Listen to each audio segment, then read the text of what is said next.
In an earlier lesson, I've explained that every single programming instruction itself has an address in memory. For example, consider this. Now, every instruction in Figure A actually will have its own memory address where that instruction lives. Therefore, to execute these instructions, your CPU must first point the instruction pointer to the line that says int height equals 5, and then the if statement, and so on. Now, the way this actually works in machine code is a bit more complex, so keep in mind that what I'm describing is for illustrative purposes. What you may be wondering at this point is, what exactly are these braces all about?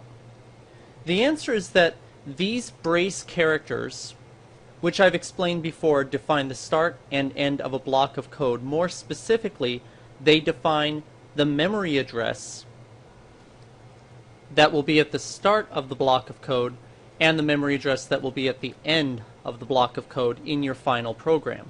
In other words, they are equivalent to the go-to labels that we saw in the previous lesson. Now consider this code. Now here we have an if statement where we're defining a block of code. So this first brace corresponds to a specific memory address where the block of code begins, and the second brace is where the block specifically ends. Now what I've done here is I've replaced the braces with labels. Now don't consider this as valid C code, it's just for illustrative purposes, but what I want you to understand is each label, start of code and end of code, can be thought of as a memory address. And now we can take this one level deeper, and now we can see more or less what is happening at the machine code level. We're comparing height to 5, we're checking the 0 flag, and if the 0 flag is on, then we want to jump to start of code and execute what is in here, and if the 0 flag is 0, then we want to just jump to end of code, which has the effect of jumping over this. And as you recall from the last lesson, the way that we do that specifically is we set the instruction pointer to either this memory address or this memory address. Now, in truth, this is redundant because we don't need this third instruction, because if height is equal to 5, we don't need to tell our program to jump to start of code because that's the very next instruction anyways. So we can effectively remove that instruction, and all we really need to do is say that if height is not equal to 5, then we want to jump here. So keep in mind that when you're looking at a block of code as defined by an opening and a closing brace, what you're really talking about are two memory addresses, one where the block of code begins and one where the block of code ends. And the conditional statements use these braces as the specific part of the program they are going to jump to in order to define which instructions to execute.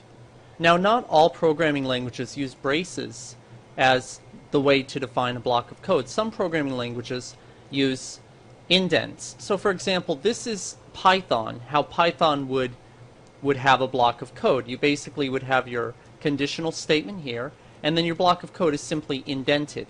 And then you go back to non-indented code once you leave the block of code. So in Python, effectively what's happening is that these braces are understood as being at the start and end of the block of code, but you don't actually place the braces. Indenting is enough. That's just an example of how another programming language does it. What I want you to understand is that there are many different ways that a programming language might do something, but once you understand the concepts, you can take that knowledge to any programming language you want. And once you understand, oh, this is what a block of code is, then you can pick up a book on Python and start seeing how to write Python code, just understanding that now this is how Python makes blocks of code, or this is how Python does a conditional statement. No programming language can do something that another programming language cannot. All are limited to the machine code instructions your CPU can execute. Once you learn how to program in C or in any other language, you can take that understanding and learn any language you wish. Throughout this course, we will look at the various ways that these same operations and concepts can be implemented in a wide variety of languages. Right, so that concludes this lesson.